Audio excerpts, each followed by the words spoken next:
This is the first video in a series on the 12 principles of animation. In the upcoming videos, we'll go through each principle in detail.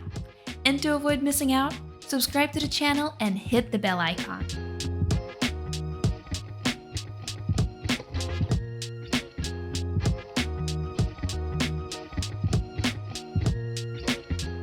Today, we'll discuss Disney's most important discovery, the principle of squash and stretch. The essence of this principle is that by applying squash and stretch to varying degrees, you can show an object's speed, rigidity, elasticity, viscosity, and weight. We perceive an object's speed through squash and stretch.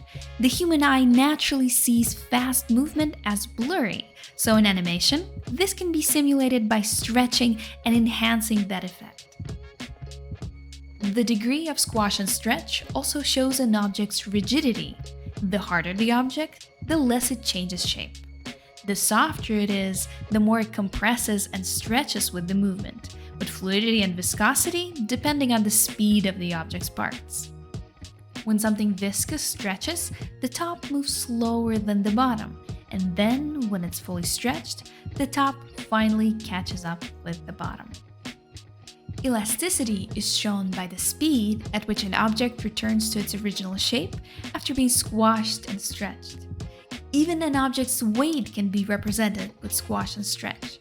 For instance, if a small object doesn't compress or stretch, even under heavy pressure, we understand that it's heavy, and vice versa.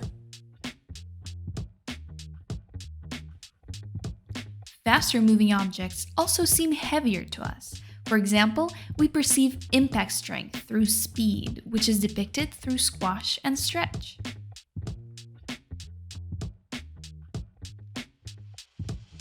This is great, but it's also important to keep an object's volume consistent. This is the most common mistake when using squash and stretch. And here's how to avoid it. It's unnecessary to always alter an object's shape dramatically.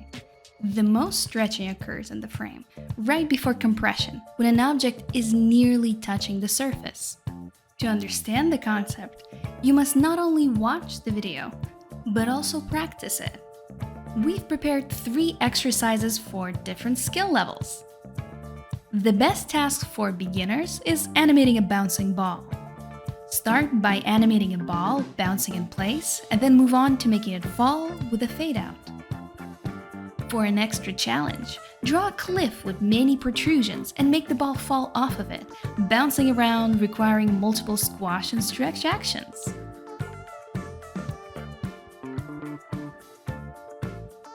And if you want a simpler exercise, try a strafe, quick horizontal movement of an object. If a bouncing ball exercise involves timing and spacing, the strafe focuses specifically on squash and stretch. Once the bouncing ball becomes easy, move to the intermediate level. Here, animate a half-filled flour sack.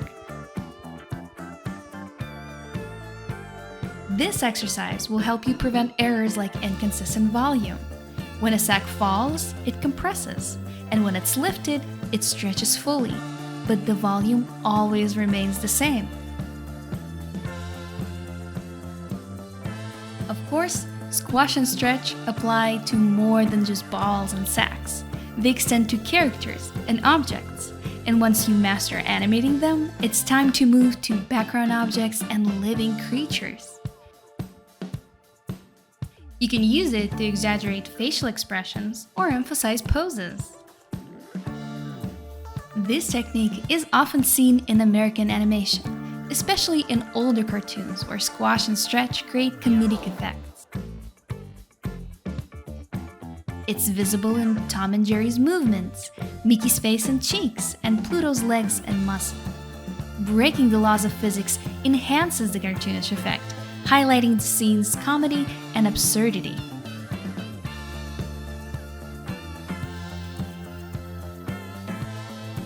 And this technique still remains popular, used in shows like SpongeBob, Hotel Transylvania, and Luca. In Japanese animation, A more realistic style is often maintained, so exaggerated expressions are rare. Wash and stretch are often used in epic moments to emphasize significance, as seen in My Hero Academia, Attack on Titan, and One Piece.